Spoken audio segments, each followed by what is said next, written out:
Brandon, what are you all planning to do? Tell us about how you're going to go to the Florida State House and take your message directly to lawmakers.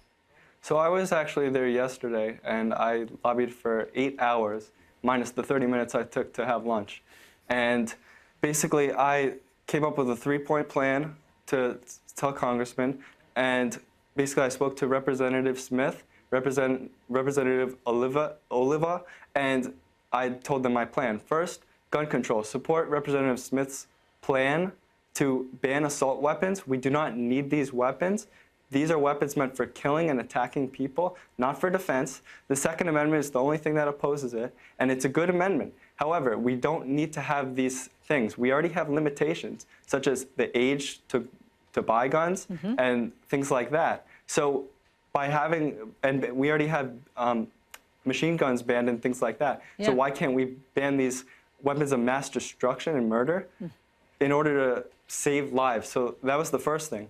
The second thing is I propose that the government of each state has a federal or has a state agency that they could work to interact with the FBI and local law enforcement, because in our instance in Parkland, the sheriff's office was not in cooperation with the FBI. Yes. And they both had a lot of hints dropped based on the shooter. Let me stop you right there. Yes, absolutely. I'm stopping you there to make that point a little bit further. There were all sorts of signals, and had there been coordination, obviously, between them, then the FBI wouldn't have missed, perhaps, that call that came into the call center, because the sheriff's office knew about this guy. They tried to do so many interventions at his home. And Delaney, let me just bring you in on this. But to follow up on Brandon's point, why are you all so motivated today? I mean, I know that you lived through this, but lots of people, sadly, have lived through a horrific ordeal. How come you all have the strength today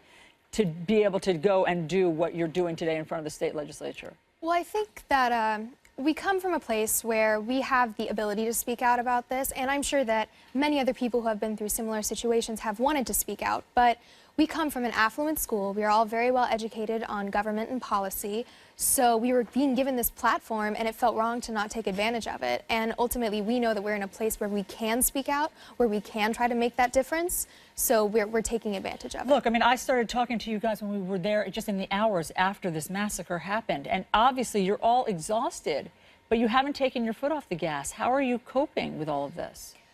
I think that doing all of these media circuits and trying to organize the march and organizing the movement in general, I do believe that it is a way of coping.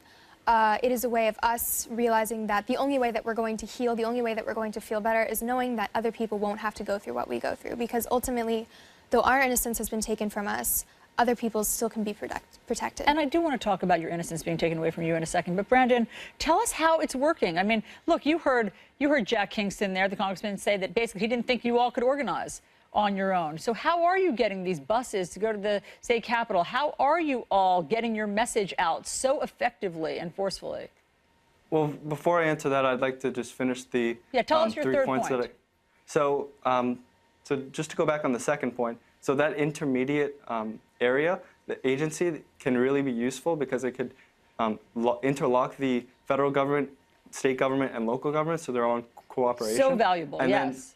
Yes, and then the third point is having counselors. So if we have the, like let's say, licensed psychologists at schools, right now we have guidance counselors whose main job is to make sure that we graduate and that we're prepared for college. But if we have these people that are licensed and are willing to meet with students, see how they are, there's a lot of pressure on students. So maybe that could boost the morale of students so that people that are young don't grow up into being so hateful of the world.